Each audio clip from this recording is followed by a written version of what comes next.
Alright, today's movie is The Night Before, released on November 20th, 2015. Welcome to Brandon at Random Reviews, covering one unsystematically chosen movie at a time. Directed by Jonathan Levine. For the cast, we have Joseph Gordon-Levitt as Ethan, Seth Rogen as Isaac, Anthony Mackie as Chris, and Lizzie Kaplan, who I have noted here is hot, as Diana. For the plot synopsis, three longtime friends who have spent every Christmas Eve together for over a decade begin to drift apart and decide to end the tradition after one last time and manage to get tickets to an exclusive party. Alright guys, let's just dive right into this motherfucking movie. So as I mentioned, this one is about three friends, but the main focus of the movie is on Joseph Gordon-Levitt's character Ethan. Every year since Ethan's parents died in 2001, his friends Isaac and Chris have hung out with him on Christmas Eve to make sure he feels loved since his parents passed away at that time of the year. But because their lives are taking them in different directions, they decide to end the tradition after a last hurrah in 2015. Ethan is an aspiring musician, but he's immature and can't even hold down dead-end jobs, and he recently broke up with his girlfriend Diana when she wanted to take their relationship to the next level, and his fear of commitment kicked in. But he quickly realizes that he loves her and needs to win her back and prove he wants to get serious with her. Seth Rogen's character Isaac is married, and he and his wife Betsy are expecting a child, and despite doing his best to prepare himself, he hides a lot of anxiety about being a father. A large portion of Isaac's arc in this movie has to do with his wife providing him a variety of illegal drugs so that he can have one last crazy night before becoming a dad. The substances basically end up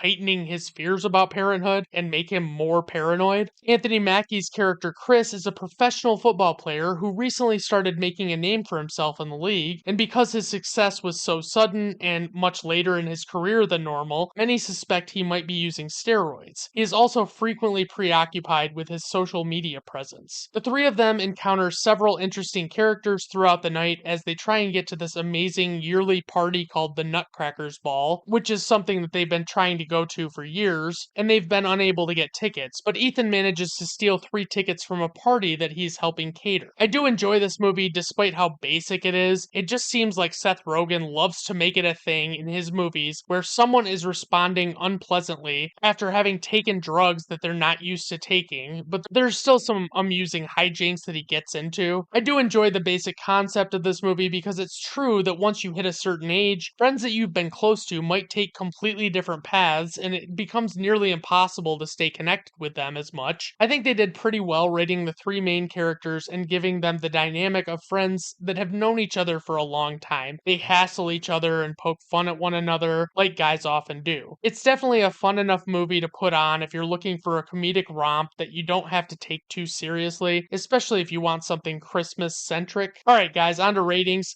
IMDb 6.4, Letterboxd 3.1, Rotten Tomato critic score 68%, Rotten Tomato audience score 61%. Personal rating 3.5 out of 5 stars. Like I said, I'll give a light recommendation for this movie. It's enjoyable, and despite never really blowing you away, it's generally a good time. Alright everyone, thank you for stopping by. I do appreciate it. Have a good rest of your day. Bye now.